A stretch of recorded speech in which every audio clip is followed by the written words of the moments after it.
news de ce soir avec du sport nautique.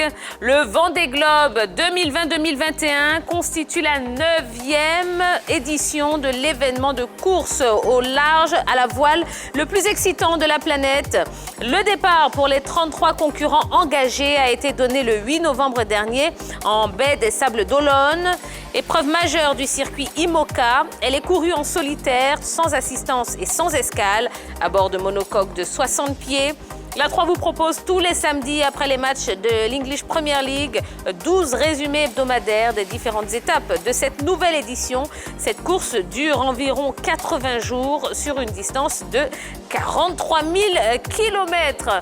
Ah, ben ça, c'est une bonne nouvelle pour tous les amoureux de sport nautique. Effectivement, alors le Vendée Globe est une discipline des sports nautiques qui a vu sa création depuis 1989 et se tient chaque 4 ans depuis la 2e édition. Alors le Vendée Globe, on pourrait croire que le marathon de Paris ou bien d'autres courses seraient les plus médiatisées, mais le Vendée Globe est la course la plus médiatisée de France, engendre pour le sponsoring près de 3 milliards de nos francs CFA. Alors les 3 milliards sont pour le bateau, l'équipe et la communication. C'est-à-dire que plus votre nom est affiché sur les voiles, plus vous investissez dans l'équipe, vous investissez dans tout ce qui est communication et tout. Donc, pour le moment, on a le plus titré qui est Michel Desjoyaux qui a remporté à 2 fois le Vendée Globe et le tenant du titre est Armel Leclerc. Donc, la 3, bien évidemment, propose le Vendée Globe. J'espère que tout le monde trouvera son goût. Et ceux aussi qui ne sont pas habitués aussi à suivre cette compétition-là pourront aussi être familiarisés à cette compétition et puis voir ce dont il est question véritablement. Exactement, c'est un beau rendez-vous.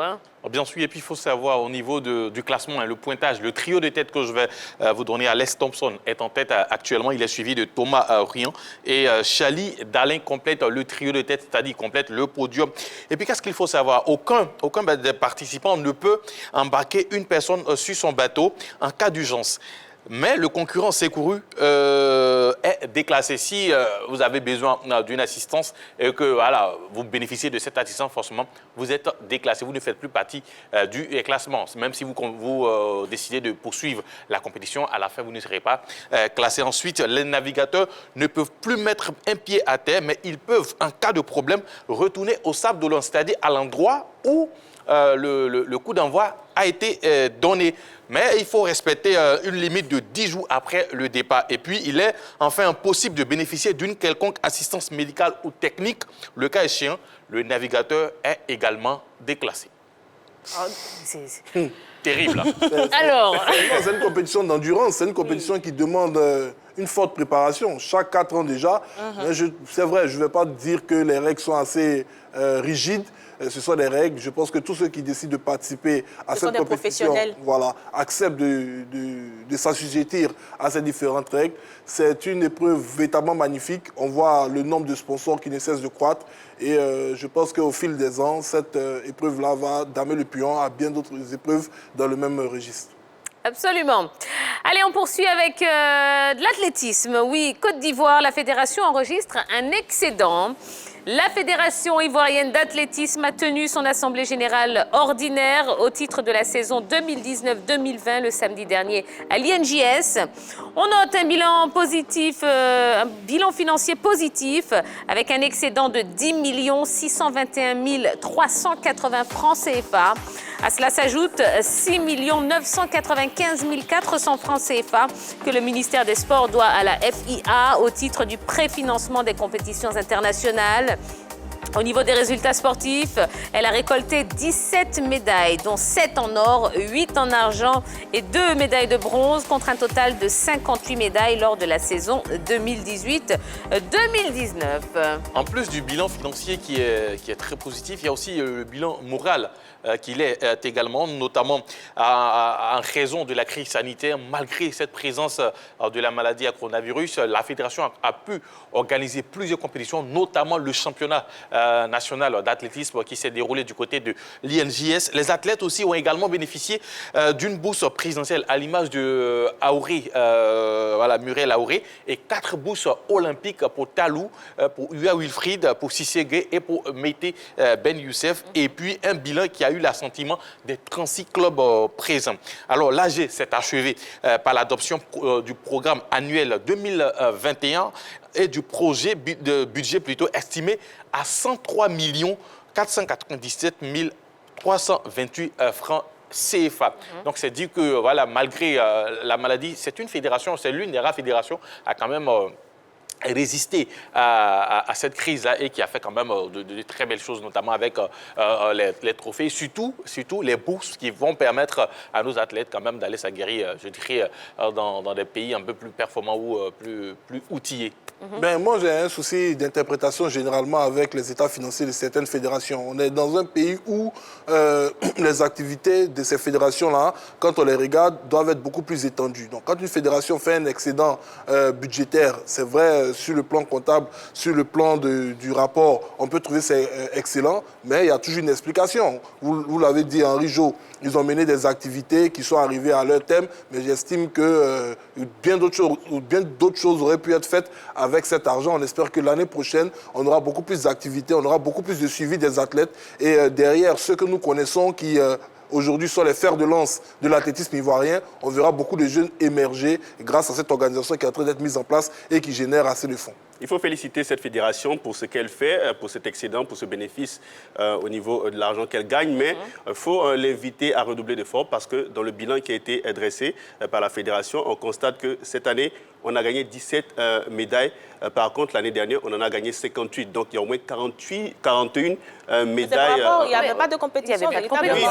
Oui, bien sûr. Non, justement, j'ai dit qu'il faut l'encourager, il faut l'inviter à faire encore plus. Ce n'est pas du fait de la fédération. Oui, ce n'est pas du fait de la fédération, mais c'est aussi un bémol quand même dans je peux rejoindre un peu Maurice Veil. Oui. Même si c'est vrai qu'il n'y a pas énormément de compétition, quels sont les résultats probants en termes qualitatifs de nos athlètes par rapport à l'année passée? Peut-être que la réduction de, comme on appelle, nombre de médailles n'est pas forcément liée à la pandémie. On a quand même vu certains athlètes courir et puis obtenir des médailles. D'accord. Donc, bon, on n'est pas là pour faire ni le procès de qui que ce soit. L'information, en tout cas, ce qu'on doit retenir, c'est que la fédération enregistre un excédent d'un petit peu plus de 10 millions de francs CFA. Voilà, et c'est une bonne nouvelle. Allez, à encourager, absolument. On poursuit avec du basketball. NBA, Klay Thompson out. Victime d'une blessure à la jambe droite à l'entraînement, Klay Thompson souffre d'une rupture du tendon d'Achille. L'arrière de Golden State doit faire une croix sur l'exercice 2020-2021 qui débutera le 22 décembre. Un énorme coup dur pour son club qui nourrissait de grandes ambitions pour la saison à venir avec le retour des Splash Brothers et Draymond Green, fidèle au poste, n'est-ce pas, Yellow? Moi, je pense que Klay Thompson est victime d'une malédiction. Parce que... Oui, franchement. Parce que déjà, pour sa première blessure, il était blessé, il avait un problème au ligament croisé antérieur du genou gauche. Et 17 mois après cette rupture-là, il devait revenir sur les parquets. Et voilà encore une nouvelle blessure. Pour moi, ces deux blessures qui s'enchaînent là mettent un peu en péril ou mettre véritablement en péril sa carrière de basketteur parce que bien évidemment on attendait son retour mais cette blessure-là est de trop pour moi et c'est pas du tout évident qu'il puisse continuer ou puisse reprendre très bien cette nouvelle saison 2022. Alors, et pour pouvoir pallier un peu l'absence de Klay Thompson chez les Warriors, la franchise a demandé une Disable Player Exception à la NBA. Une quoi? Une Disable, mon anglais n'est pas... Voilà. Disable. Players Exception. Voilà. Ça veut dire quoi? Of course. Vous êtes arrivé, c'est bien. Yeah, right. Bravo. Go.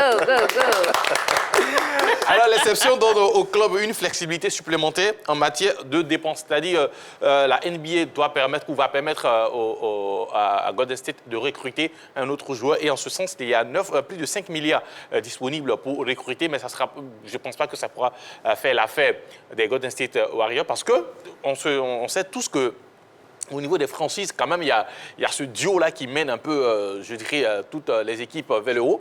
Chez les Warriors, c'est vrai, il y a Klay Thompson, il y a aussi Stephen Curry. Et puis, comme vous l'avez dit, il y a Draymond Green qui, lui aussi, apporte quelque chose. Donc, on attendait forcément, parce qu'il ne faut pas oublier aussi que Stephen Curry a été blessé la saison passée, d'où, je dirais, le mauvais classement des Warriors. Donc, on attendait bien sûr le retour de ces deux-là, plus Draymond Green, pour voir un peu ce que vaut cette franchise-là avec je dirais, les nouvelles stars au niveau des Lakers.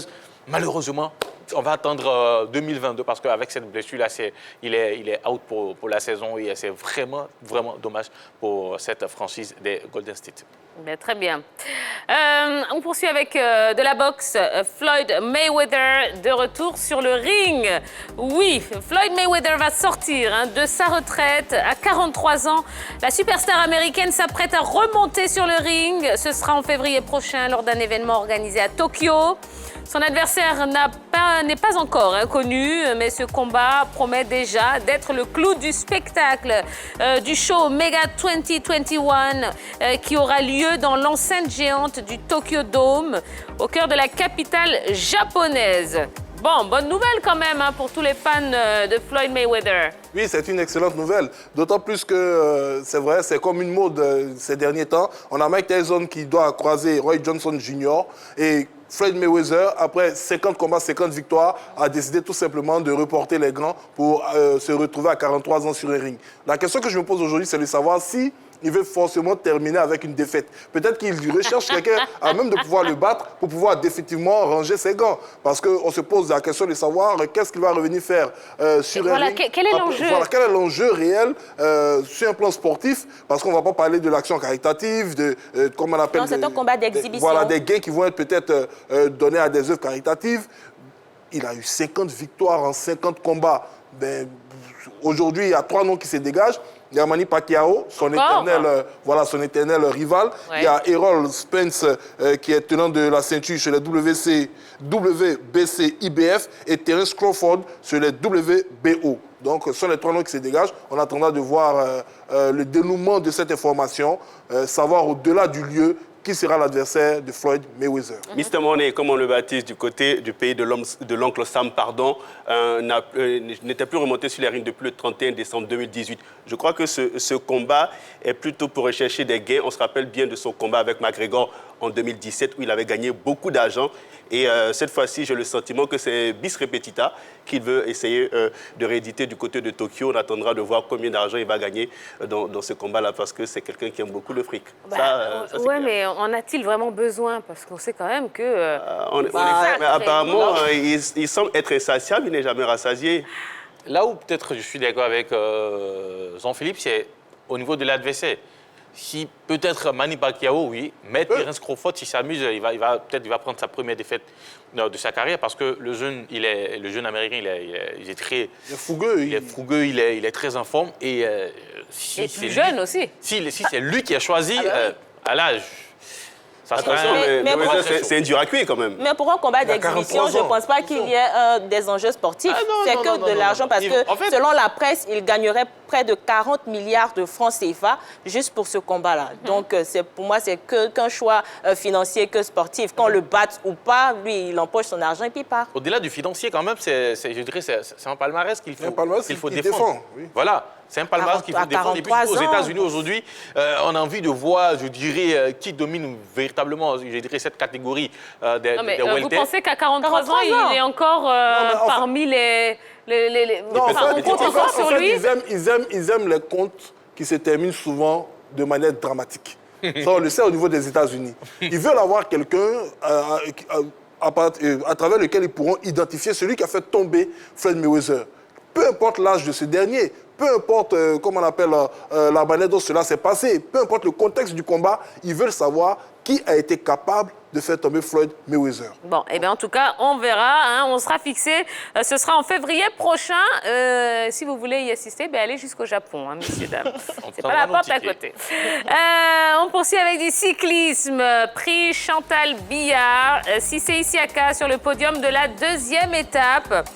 Cissé Isiaka a sorti la tête de l'eau à l'issue de la deuxième étape du Grand Prix Chantal Biya disputé, couru le jeudi dernier sur une distance de 139,5 km entre Akonolinga et Abongbang. Arrivé à la 12e place à l'étape inaugurale, le cycliste ivoirien est monté sur la 3e marche du podium de cette deuxième étape remportée par le jeune burkinabé Domon Paul. Grâce à sa 3e place, Cissé Isiaka quitte la 12e place du classement général pour la 4e. Et on n'est pas peu fiers, hein, Ivoris? Ah oui, Cissé Isiaka, c'est l'un des espoirs du cyclisme en Côte d'Ivoire. Il est 2 fois champion de Côte d'Ivoire en 2010 et en 2020. Le voir terminer 3e de la 2e étape du prix Chantal Biya est une très bonne chose. En se retrouvant sur ce podium pour cette étape, je veux dire, il se présente un peu comme pas l'un des grands favoris, mais un candidat sérieux au sprint final. Je peux m'exprimer ainsi. Et puis, ce qu'il faut savoir, c'est qu'il a quand même beaucoup d'expérience. Il a fait un stage en France il y a 6 mois, ce qu'il a pu mettre à profit lors du Tour de Côte d'Ivoire en 2020, ce qui lui a permis de gagner ce tour. Il a déjà été 3e au classement général de ce prix Chantal Biya. Donc, il a toute l'expérience nécessaire pour aller cette fois-ci chercher le titre. Et c'est tout le mal qu'on peut lui souhaiter cette année. Oui, il a poursuivi aujourd'hui sur sa belle lancée. Il a terminé 7e de l'étape et il permet à la Côte d'Ivoire d'être 5e au classement général. On souhaite tout simplement bonne chance à Cissé Isiaka. Voilà, moi j'espère le voir un jour faire la grande boucle du côté de la France et puis c'est haut le drapeau ivoirien. Ah oui, il a quand même ses qualités. Il peut réussir parce qu'il a un double profil. Il est d'abord rouleur et sprinter à la fois. Donc ça veut dire que c'est un garçon qui peut, pourquoi pas, s'il se donne les moyens, s'il a les moyens, il peut arriver, pourquoi pas, à la grande boucle, on espère. Il peut arriver, on n'a pas dit qu'il va gagner. On n'a pas dit qu'il va gagner, mais il peut arriver. Parce que les spécialistes... Attendez, vous parlez en même temps. Parce que les spécialistes au niveau du Tour de France, ceux qui arrivent à s'imposer, ce sont les grimpeurs. Il y a beaucoup d'étapes quand même avec une certaine dénivellation. Bon, là, lui, il a ses qualités. Bon, il y a certains maillots qui sont mis disons, il y a certains maillots en jeu, merci. Oui. Notamment le meilleur sprinter, il peut pourquoi pas démontrer que la Côte d'Ivoire a certains hommes de qualité. On espère le voir là-bas. Eh ben déjà, allez, rapidement. Voilà, qu'il cherche à intégrer un grand club qui participe au Tour de France. Pourquoi la Côte d'Ivoire peut tout simplement présenter une équipe? D'accord, très bien. Allez, on poursuit avec du football. Jacques Anouma chez le Premier ministre. Candidat déclaré à l'élection du président de la Confédération africaine de football, Jacques Anouma a présenté jeudi sa candidature au Premier ministre Ahmed Bakayoko. Le chef du gouvernement ivoirien a assuré son soutien ainsi que celui du président de la République à l'ancien patron de la FIF. Cette rencontre qui s'est déroulée en présence du ministre des Sports, Claude Paulin d'en haut.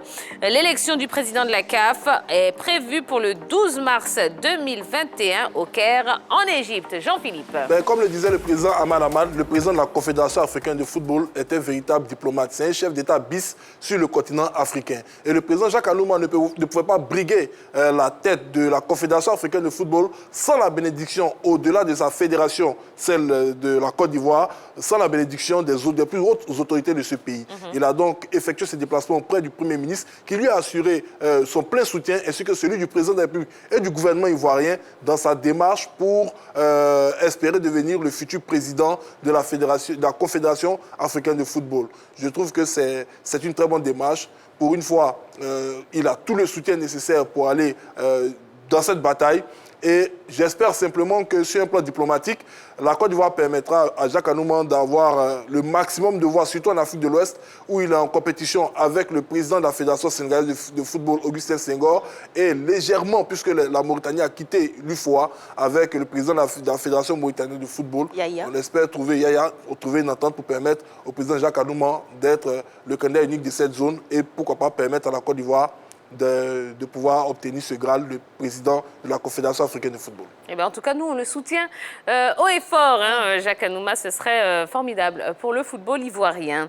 Et on va terminer donc ces news avec la Coupe du monde des clubs en février au Qatar. Et oui, le Qatar accueillera en février 2021 la Coupe du monde des clubs 2020, reportée en raison du coronavirus, a annoncé la FIFA dans un communiqué.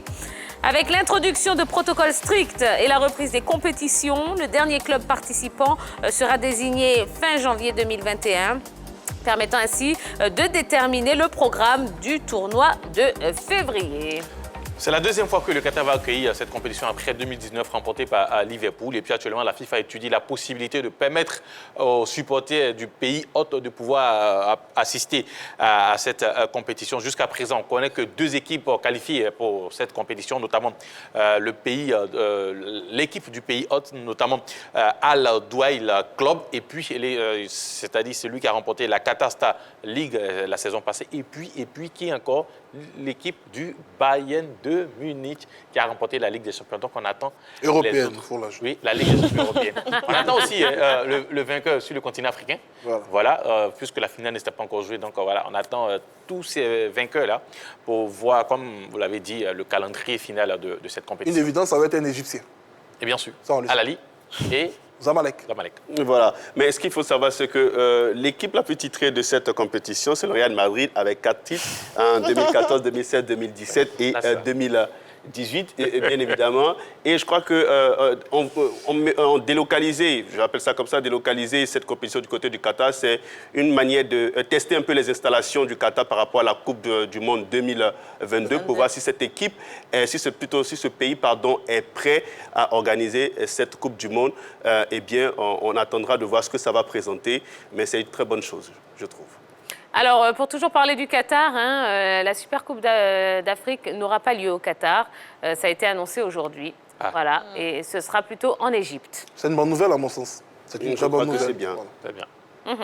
Ben voilà, c'était ma petite info. C'est tout. Allez, c'est tout en ce qui concerne donc ce LGT News. Je vous rappelle la question du jour, Deli Boli ou Diomandé Boli. Lequel de ces duos vous a convaincu en défense centrale? Eh bien, on va parler dans un instant. Ça fait partie du focus de ce soir.